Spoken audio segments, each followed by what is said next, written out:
kebenaran dalam batin tentang perpuluhan, karena ada banyak kesalahan dan kesalahpahaman. Yang Tuhan inginkan itu bukan uang atau pemberian kita, karena uang akhirnya yang pakai juga manusia. Karena kita salurkan, bukan? Tuhan tidak akan mengecap sedikit pun. Tetapi gaya hidup memberi itu baik bagi sang pemberi. Yaitu kita sendiri. Kebenaran dalam batin, bicara tentang kasih, sukacita, damai sejahtera, tujuannya adalah menyenangkan hati Tuhan, bukan agenda maupun propaganda manusia.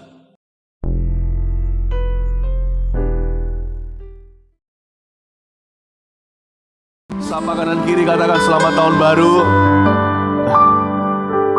Silakan duduk. Shalom jemaat yang saya kasih, yang dikasihi Tuhan Yesus. Senang berjumpa dengan Anda lagi, dan hari ini saya akan menyampaikan sebuah topik yang sulit, sukar, tapi perlu, sebab ini adalah bagian dari hidup kudus dan tulus. Bagian, bukan segalanya, salah satunya. Dan jikalau Anda pertama kali datang di Gereja Mawar Sharon atau ikut live streaming, ini adalah kebetulan yang tidak kebetulan. Anda datang di satu-satunya, biasanya setahun saya sekali akan berkhotbah tentang money, tentang keuangan. Dan hari ini adalah harinya, biasanya di bulan Januari, saya akan memuridkan dan mengembalakan dalam nama Yesus Tuhan, agar jemaat kita semua bisa hidup berkenan kepadanya. Ya, dan setiap ibadah khotbahnya sama, karena harus dapat menu yang satu. Karena itu jemaat tidak perlu untuk mendobel ibadah, khususnya hari ini. Judulnya yang saya angkat hari ini adalah kebenaran dalam batin tentang persepuluhan. Tapi ditulis perpuluhan karena ini yang biasa didengar di telinga orang. Ya, saya pakai bahasa yang sehari-hari saja.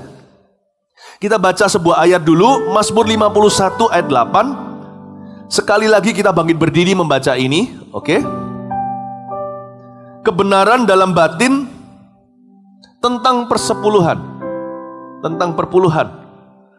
Mazmur 51 ayat 8, mari kita baca dengan suara keras. 1, 2, 3. Sesungguhnya engkau berkenan akan kebenaran dalam batin, dan dengan diam-diam engkau memberitahukan hikmat kepadaku. Pejamkan mata.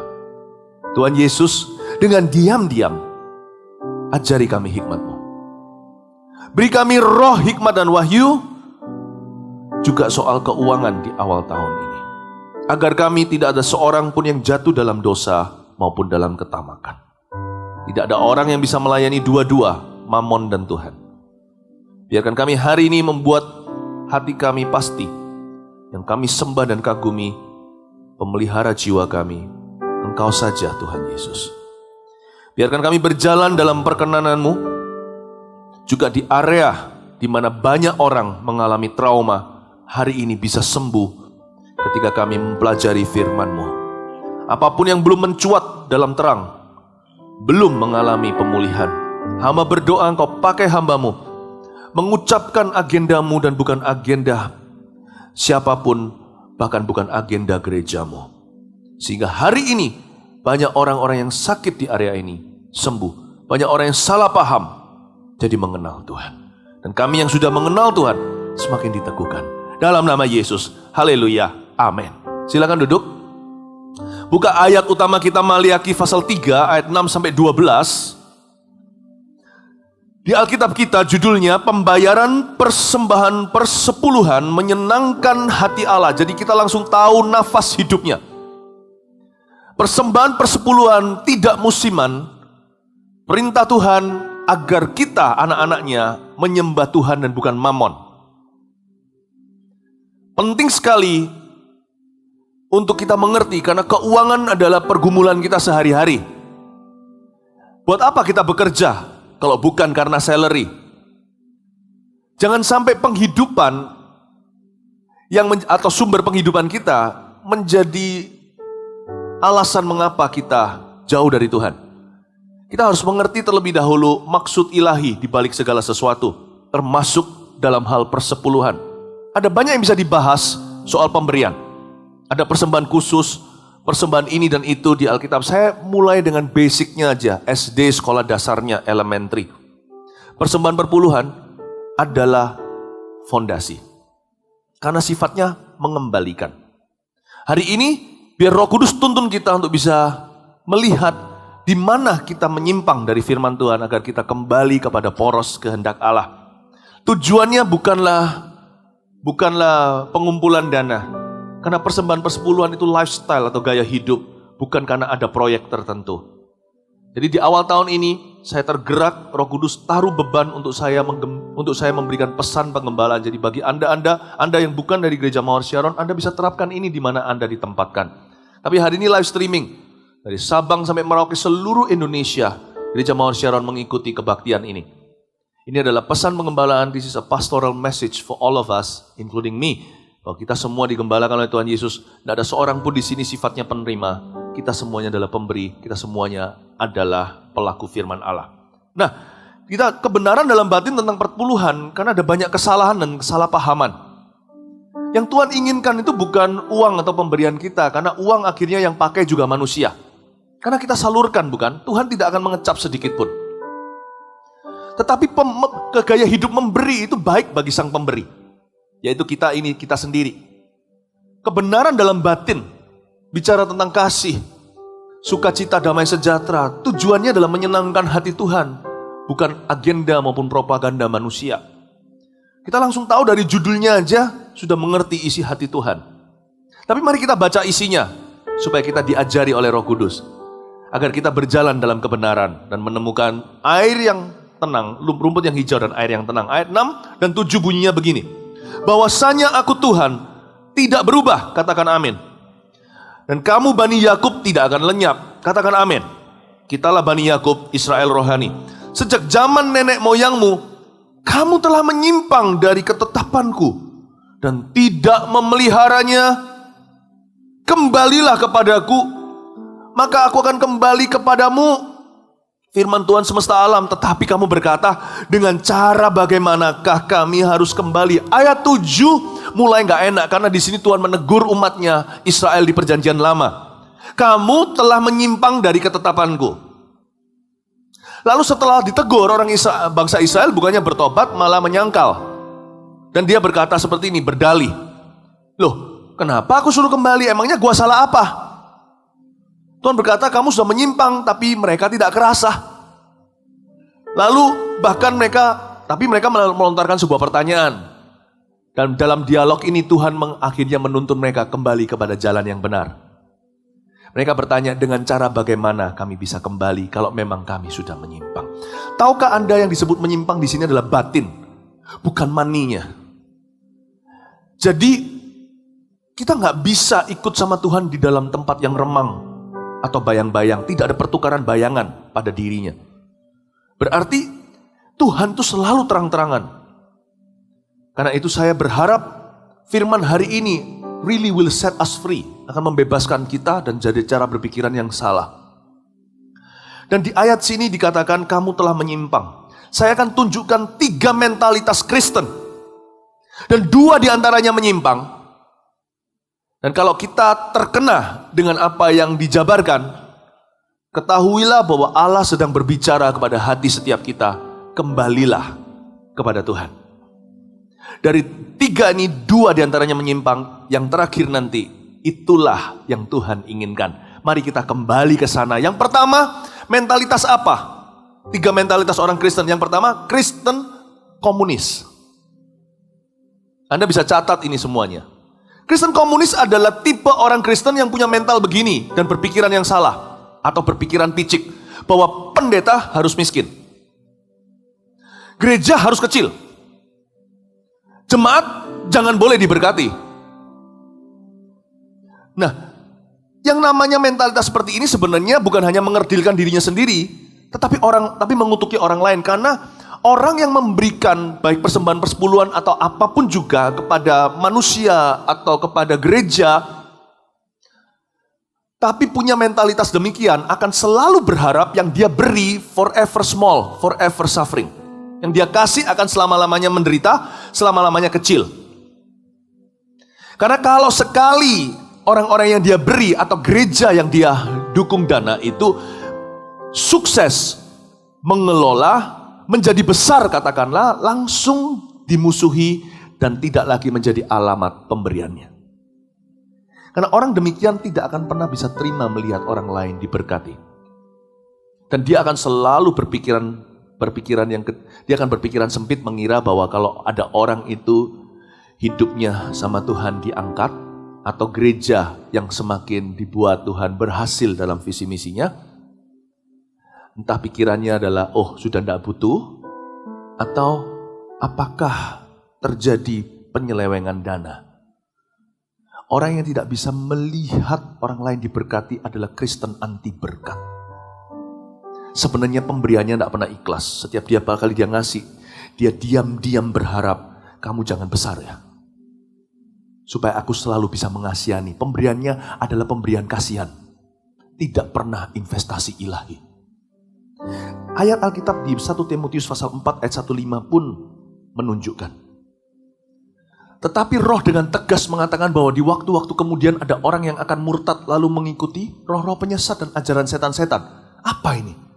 Saya kira ini adalah ajaran palsu atau satanic church, gereja setan atau apa. Ternyata enggak, ternyata cara berpikiran yang salah. Oleh tipu daya pendusta-pendusta yang hati nuraninya memakai cap mereka, alias hati nuraninya lemah, enggak apa-apa. Tetapi hati nuraninya mudah menghakimi. Mereka itu ya melarang orang kawin. Jadi enggak suka lihat orang bahagia atau mengalami tambah-tambahan Allah. Melarang orang makan. Jadi kalau orang pesta disebut sebagai glutton atau disebut sebagai seorang serakah. Tetapi kalau orang puasa itu pasti suci di mata Allah. Atau orang kalau kelaparan. Jadi mereka tidak suka orang makan makanan yang diciptakan Allah. Supaya dengan pengucapan syukur dimakan oleh orang yang percaya dan yang telah mengenal kebenaran. Padahal dengan ucapan syukur semuanya itu halal. Ayat 4. Karena semua yang diciptakan Allah itu baik. A good God He is. Kristen anti berkat tidak bisa melihat God's goodness. Kebaikan Allah atas hidup orang lain, atas gerejanya, atas umatnya, dan akhirnya atas dirinya sendiri. Dia selalu merasa bersalah menikmati berkat-berkat Tuhan dalam hidupnya. Padahal halal. Dan satu pun tidak ada yang haram jika diterima dengan ucapan syukur. Ayat 5 ini kuncinya dikatakan, sebab semuanya itu dikuduskan oleh firman Allah dan oleh doa. Firman Allah dan doa membuat kita selalu apapun berkat yang kita terima, fokus pusatnya adalah kehendak Allah. Pusatnya pada Kristus. Jadi bukan menerima berkat itu, bukan atau menderita, tetapi Christ-centered life, kehidupan yang berpusat pada Tuhan Yesus Kristus. Yang kedua, Kristen kapitalis. Ini lawan katanya. Kalau tadi itu kutub selatan, ini kutub utaranya. Kristen kapitalis berpikir bahwa pendeta harus kaya. Gereja harus besar. Jemaat kejar berkat. Karena miskin adalah dosa. Ini yang saya sebut sebagai Injil kemakmuran. The health and wealth gospel. Atau Injil yang berpusatkan pada kesehatan dan kekayaan. Ikut Yesus pasti kaya. Ikut Yesus semua masalah pasti lari meninggalkan Anda. Ikut Yesus enak. Dapat semua yang kita inginkan. Kristen seperti ini saya sebut Kristen anti salib. Dan mereka akan mudah menghakimi juga. Bahwa kalau kelihatan orang lain menderita, dia langsung berkata, kamu pasti ada dosa. Lihat aku. Aku diberkati, Tuhan sayang sama aku. Banyak hartaku. Itu pun mempermalukan Kristus. Karena Kristus tidak begitu. Pusatnya bukan pada Tuhan. Tapi pada perkara-perkara dunia. Kapitalis dan komunis. Please, singkirkan dari batin kita. Yang harusnya menjadi mentalitas orang percaya adalah yang ketiga. Mentalitas yang disebut, mentalitas atau Kristen kerajaan. Kalau Kristen kerajaan, job deskripsinya beda. Pendeta harus mengelola. Gereja harus misi. Dan jemaat adalah mitra kerja Allah. Ini yang saya sebut dengan Injil damai sejahtera. Agar di rumahku, kata Tuhan, selalu ada roti jasmani maupun rohani untuk mengenyangkan dunia. Ini yang saya sebut Kristen bijaksana. Bukan Kristen anti berkat, anti salib, tapi Kristen yang bijak. Pendeta harus mengelola, saya kembali ke poin ini, Maksudnya seperti yang Paulus katakan pada Timotius, bagaimana kamu bisa mengatur keluarga Allah kalau kamu tidak atur keluargamu dulu, keluargamu sendiri dulu. Berarti seorang hamba Tuhan juga bertanggung jawab untuk mengelola keuangan pribadinya dan keuangan keluarganya. Dan niscaya, Alkitab sering pakai kata niscaya, itu artinya pastilah. Sepasti gravitasi. Ya, sepasti daya tarik bumi. Kalau seseorang mengelola perkara sederhana, pasti diberi perkara besar oleh Tuhan.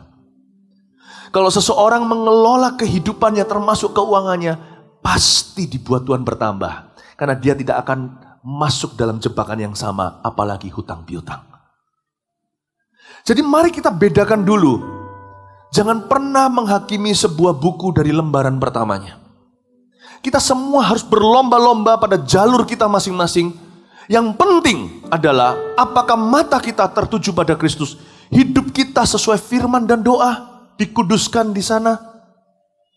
Dengan semua yang namanya mentalitas yang salah kita tanggalkan ini, kita akan ready atau siap untuk melihat bahwa perintah Allah itu indah. Kita lihat ayat yang berikutnya, ayat yang ke-8 dan 9. Ya, ayat 8 dan 9. Bolehkah manusia menipu Allah, namun kamu menipu aku? Tetapi kamu berkata, dengan cara bagaimanakah kami menipu engkau? Ini orang Israel berkata begitu. Lalu Tuhan jawab, mengenai persembahan persepuluhan dan persembahan khusus. Kamu telah kena kutuk, tetapi kamu masih menipu aku, ya kamu seluruh bangsa. Kembali ayat 8. Bagaimana kami menipu engkau ya Tuhan? Tuhan menjawab mereka mengenai persembahan persepuluhan. Dan persembahan khusus, saya tidak bahas yang nomor 2. Yang pertama aja banyak orang belum lulus. Dari sini, dari ayat 8 kita tahu bahwa persembahan persepuluhan adalah idenya Tuhan, bukan idenya manusia. Dari ayat ini kita jelas. Kalau itu adalah idenya Tuhan, pasti Tuhan itu nggak iseng, pasti Tuhan punya maksud tertentu. Dia pasti punya maksud ilahi di balik ini.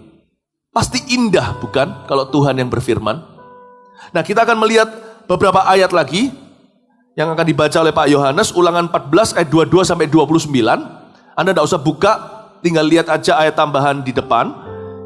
Pak Yohanes bacakan, silakan. Ulangan pasal 14 ayat 22. Judulnya Persembahan Persepuluhan di Kitab Perjanjian Lama, silakan.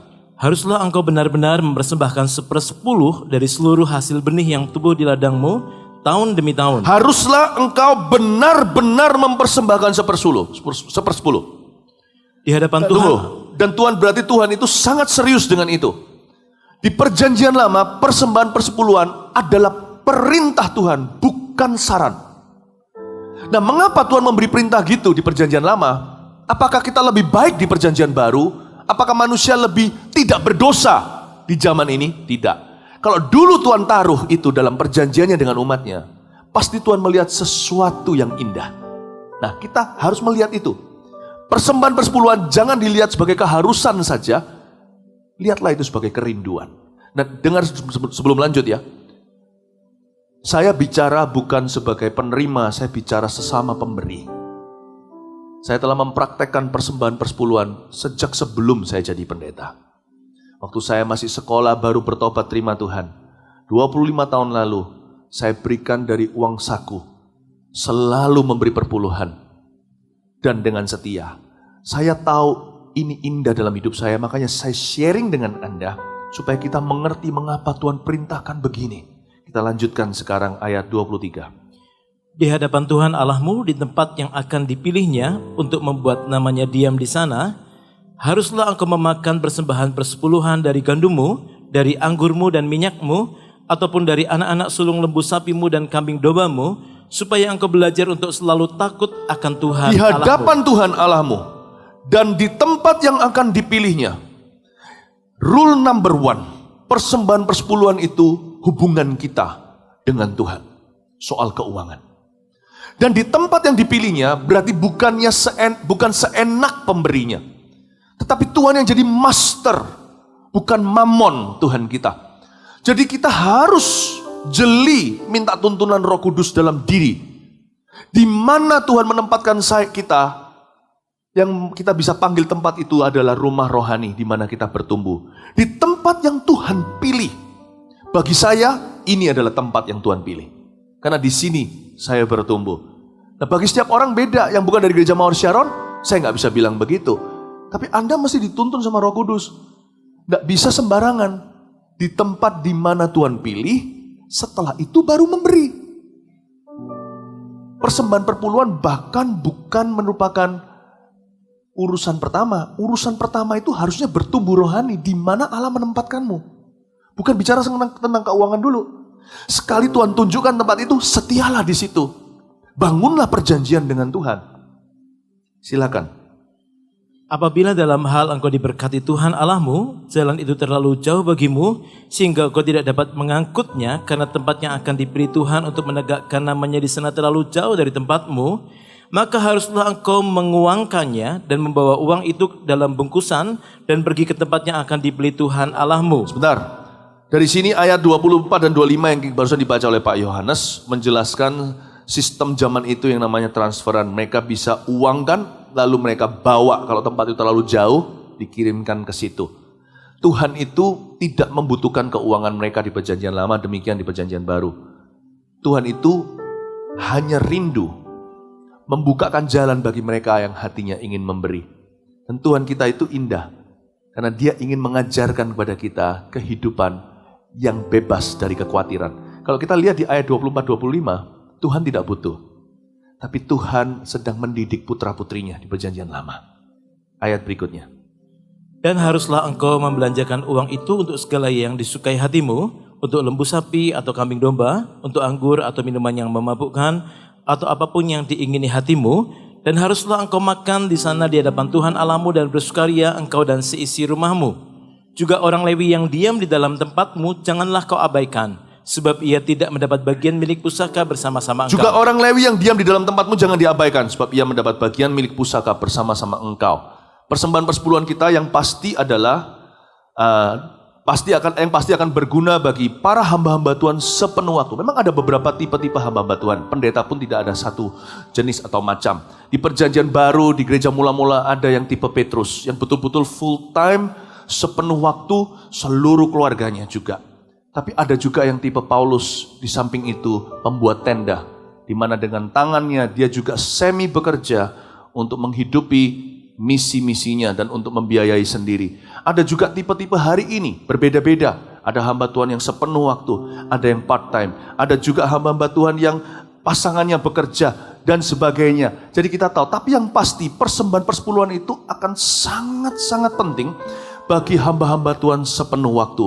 Karena itu akan menghidupi mereka, sedangkan mereka telah melepaskan jabatan mereka di dunia. Mereka melepaskan mimpi-mimpi dan cita-cita untuk supaya menjadi pemimpin umat Tuhan dan pelayan, membawa misi Kristus sampai jauh ke ujung bumi. Nah, kalau kita lihat di ayat 27, Tuhan peduli dengan mereka. Makanya Tuhan akan membangkitkan bendahara-bendahara, yaitu Anda dan saya, untuk terus mendukung agar selalu ada selalu ada roti di dalam rumah Tuhan. Ayat 28. Pada akhir 3 tahun engkau harus mengeluarkan segala persembahan persepuluhan dari hasil tanahmu dalam tahun itu dan menaruhnya di dalam kotamu. Maka orang Lewi, karena ia tidak mendapat bagian milik pusaka bersama-sama engkau, dan orang asing, anak yatim dan janda yang di dalam tempatmu akan datang makan dan menjadi kenyang, supaya Tuhan Allahmu memberkati engkau di dalam segala usaha yang dikerjakan. Terima kasih. Ayat ini pertama dikatakan orang Lewi. Persembahan perpuluhan itu akan berguna buat para imamat dan Lewi di perjanjian lama. Mereka yang sepenuh waktu. Sebenarnya, karena sekarang di zaman modern ini banyak trauma. Perpuluhan ini kontroversial sekali. Tapi sebenarnya pada dasarnya, orang-orang Lewi yang menjadi cikal bakal penerima perpuluhan di perjanjian lama, setelah mereka menerimanya, mereka pun memberikan perpuluhan kepada imam besar. Imam besar memberikan perpuluhan kembali kepada bait suci. Jadi sebenarnya setiap orang harus memberi. Nah, orang-orang Lewi di zaman itu adalah salah satu suku. Dan kalau kita perhatikan, orang-orang Lewi ini sebenarnya tidak susah untuk dapat kerja. Karena mereka orang-orang yang sangat teliti. Makanya Tuhan percayakan pada suku ini. Karena mereka sangat-sangat detail di dalam menangani perkakas-perkakas bait suci. Suku Lewi adalah suku yang excellent. Memang benar hari-hari ini tidak sedikit, tidak dipungkiri bahwa di luar sana ada yang menjadikan pelayanan sebagai sumber keuntungan. Tetapi pada dasarnya, panggilan Allah atas Lewi sendiri tidak ada cacat celah. Bahwa hanya karena ada uang palsu, tidak berarti semua uang adalah palsu. Karena itu orang yang hidup dari traumanya tidak bisa lagi melihat perkara-perkara Allah yang indah. Dari sini saya tahu, saya harus ajarkan dalam terang. Kalau kita tidak speak up dan angkat bicara, maka yang salah akan lebih kerasa. Tapi ketika diajarkan, dibawa masuk dalam terang, semuanya jadi diuji oleh roh dan kebenaran. Dan waktu saya perhatikan tentang persembahan persepuluhan, saya merasa orang Lewi patut mendapat dukungan. Karena mereka yang asli, mereka yang sungguh-sungguh terpanggil di dalam ministry, tidak susah dapat pekerjaan di luar sana, mungkin bisa jadi orang-orang yang berhasil. Orang-orang ini menyerahkan mimpi dan cita-citanya agar bisa melayani Anda dan saya. Agar mereka bisa memimpin umat Tuhan maju. Bukan hanya dalam penginjilan dunia, tapi agar hidup mereka ada roti. Bapak Ibu, saya rasa fair sekali untuk kita bisa melihat orang-orang Lewi ini diberkati, dipakai Tuhan. Persembahan perpuluhan ternyata tidak hanya berhenti sampai Lewi. Karena hanya untuk Lewi saja terlalu besar. Ketika Lewi itu pun kenyang, dipakai Tuhan. Sejahtera mulai menguasai seluruh baitnya. Sejahtera mulai rata di antara umatnya. Tidak heran, orang-orang asing pun mengecap berkat di ayat 29 bicara tentang misi ke ujung bumi. Lalu anak yatim dan janda, tak terkecuali diakonia. Persembahan persepuluhan itu waktu jatuh ke tengah, tidak berakhir di sana. Kiri kanan menjadi berkat. Sampai kepada janda, sampai kepada orang-orang anak-anak yatim piatu. Dan Tuhan semakin berkenan kepada umatnya menjadikan negeri kesukaan. Dan Allah berkata di sini supaya Tuhan Allahmu memberkati engkau di dalam segala usaha yang dikerjakan oleh tanganmu. Tuhan ingin sekali agar umat Tuhan itu diberkati, agar mereka jadi berkat. Tetapi fondasinya adalah a lifestyle yang memberi. Sebuah gaya hidup yang memberi. Dan itu tidak ada perkecualian. Lewi pun memberi, imam besar pun memberi. Karena Tuhan kita adalah Allah yang generous atau yang murah hati. Murah hati itu bukan pemberian, sifat. Dan Tuhan ingin kita memiliki sifat demikian. Karena itu, Allah memberi perintah persepuluhan. Tujuannya bukan money, tapi karakter ilahi.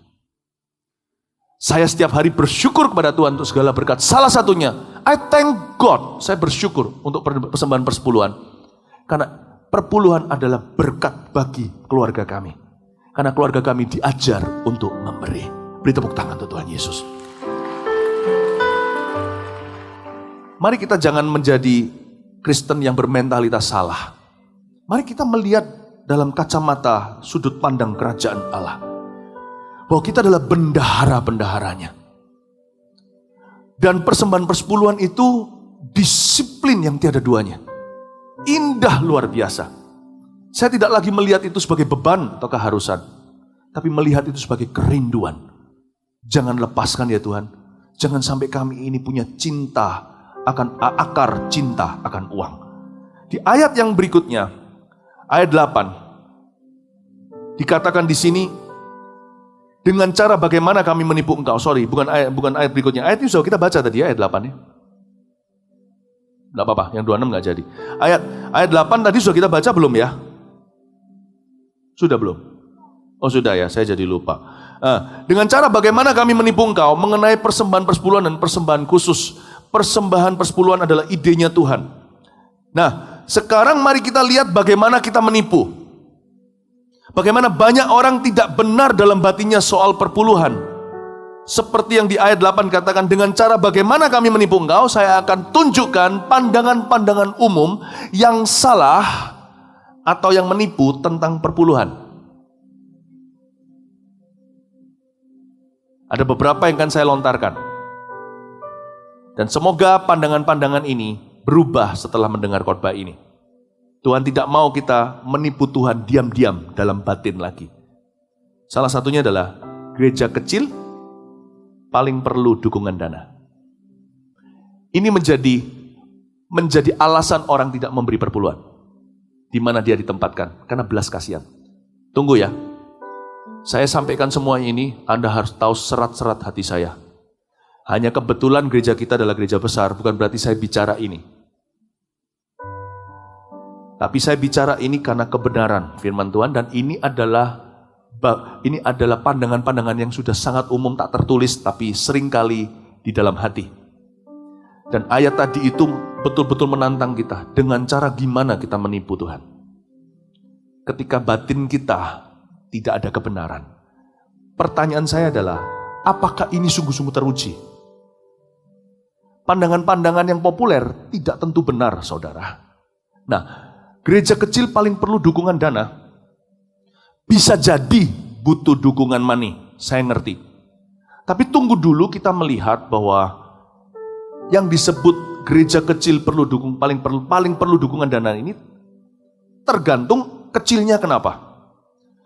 Ada gereja yang masih kecil karena masih di dalam tahap perintisan. Nah, kita harus mendukung itu. Ada gereja yang masih tetap kecil meskipun sudah memaksimalkan segala sumber dayanya untuk misi-misi Kristus di dalam komunitasnya. Contohnya gereja-gereja di tempat-tempat yang sangat susah. Mungkin di tempat-tempat yang terjadi aniaya. Mereka harus lari dari satu desa ke desa lain, dari satu kota ke kota lain. Di dunia ini ada tempat-tempat seperti itu. Sulit bagi mereka untuk punya gedung yang besar, atau tempat yang established, atau tempat yang mapan. Kita harus dukung. Tapi persembahan persepuluhan tidak untuk itu, tapi di mana kita ditempatkan untuk bertumbuh. Tetapi jangan lupa juga, kadang-kadang belas kasihan kita tidak teruji. Ada tempat-tempat, tidak semua, hanya Tuhan yang tahu, tak ada orang bisa duduk di kursi penghakiman itu. Ada ministry yang kecil karena salah kelola, mismanagement, atau tidak punya mimpi yang besar, atau berpikiran kecil di dalam segala perkara. Nah, yang beginian, dukungan dana tidak tentu adalah solusi utama. Tapi justru konekkan kepada gereja-gereja yang bisa mementori dan melengkapi dengan materi pemuritan, materi pengajaran. Itu jauh lebih berguna di samping dana. Jadi banyak orang biasanya kita tidak memberikan perpuluhan di tempat gimana kita bertumbuh, oleh karena kita berbelas kasihan, di sana mungkin lebih perlu. That's not the way. Bukanlah seperti itu harusnya cara kita berpikir. Perpuluhan bukan untuk belas kasihan. Perpuluhan itu mengembalikan di mana kita diberikan oleh Tuhan. Seperti pepatah berkata, give a man a fish and he's gonna eat for one day. Teach a man how to fish, he's gonna eat for the rest of his days. Ketika kita atas nama belas kasihan memberikan, tapi tidak punya visi yang lebih jelas daripada itu, seolah-olah memberikan seekor ikan kepada seorang yang kelaparan, dia bisa makan ikan panggang seketika itu juga. Tetapi yang dibutuhkan oleh orang yang kelaparan itu tidak tentu adalah ikan itu saja, tetapi bagaimana caranya memancing ikan seumur hidupnya dia akan makan. Nah, di sini kita pelajari bahwa persembahan perpuluhan tujuannya bukan belas kasihan. Sekalipun di Ulangan tadi yang kita baca, ujungnya sampai diakonia, tapi persembahan persepuluhan adalah mengembalikan di tempat kita bertumbuh dan di tempat kita memperoleh firman. Yang berikutnya, pandangan umum yang menipu atau tidak teruji dan juga bisa salah adalah kata-kata berikut ini yang ada di dalam batin kita. Gereja besar pasti tidak butuh dukungan dana. Sekali lagi kembali, tergantung besarnya karena apa. Dan jikalau gereja besar sekalipun visi dan misinya jelas, asal spiritnya tetap murni, dan kalau besarnya karena berhasil mengelola, berarti dampak daripada ministry itu pasti besar juga bagi dunia. Dan yang beginian kita harus selalu mendukungnya di dalam doa dan di dalam dana. 2 Korintus pasal 4 ayat 15 bunyinya demikian. Sebenarnya ya, to be fair, gereja besar atau kecil, kalau tidak punya misi, sama-sama tidak perlu money. Saya ulang lagi. If we don't have a mission from Christ, dari Kristus, dan tidak jelas visi misi itu, tak peduli sebesar apa gereja atau sekecil apa, gereja itu tidak butuh dukungan dana. Tetapi jikalau karena berhasil mengelola dan dampaknya semakin menjadi ke seluruh bumi, maka tempat itu menjadi investasi yang sangat indah bagi kehidupan kita, ditanam untuk bisa membawa misi Tuhan jauh ke depan. Sebab semuanya itu terjadi oleh karena kamu. Ini Paulus sedang memuji jemaat Korintus. Supaya kasih karunia yang semakin besar berhubungan dengan semakin banyaknya orang yang menjadi percaya, menyebabkan semakin melimpahnya ucapan syukur bagi kemuliaan Allah. Ayat ini bicara tentang revival yang terjadi zaman itu. Semakin banyak orang menjadi percaya, bicara soal angka. Dan ini semua terjadi karena dukungan tak henti-hentinya daripada gereja dalam kehidupan pemberian dan ketaatan mereka. Di ayat ini diucapkan di kalimat ke-1, semuanya itu terjadi oleh karena kamu. Dan kasih karunia itu semakin berdampak dan menghasilkan ucapan syukur hingga di mana-mana bagi kemuliaan Allah. Saya dulu pernah berpikir juga yang sama. Big church don't need support, financial support. Saya hari ini banyak berubah cara berpikiran saya. Saya kasih contoh, dan ini bagi jemaat yang bukan Mawar Sharon, Anda bisa, Tuhan akan berikan contoh yang lain. Tetapi ini adalah pesan pengembalaan, seluruh satelit kita mendengarkan dari ujung Indonesia ke ujung satunya, bahwa kalau kita di dalam mengelola kasih karunia semakin besar, itu kepercayaan. Dan di mana ada kepercayaan yang dipertanggungjawabkan akan semakin bertumbuh dan semakin besar.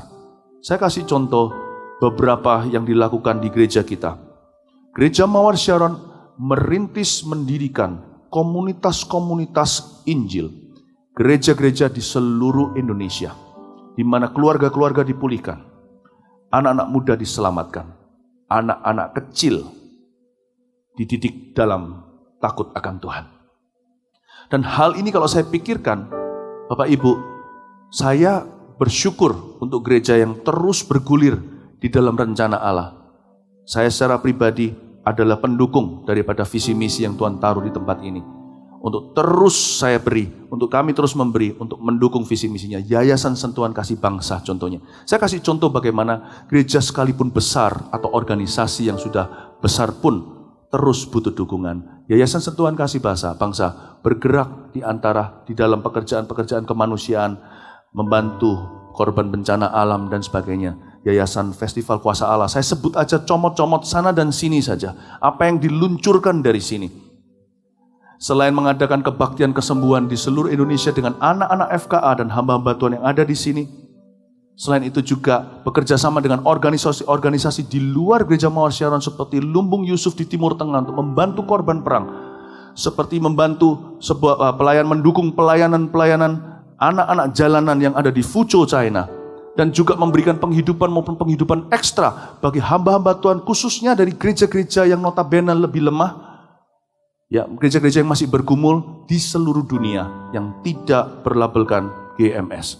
Anda harus bangga. Kita terus bekerja di ladang Allah. Kasih tepuk tangan bagi Tuhan. Do not judge the book by its size.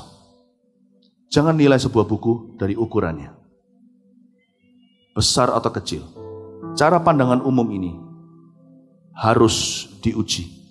Bapak, Ibu, Saudara, kalau Allah meletakkan Anda di mana Anda, meletakkan Anda di tempat di mana Anda bertumbuh, Anda harus mengerti visi misi tempat itu.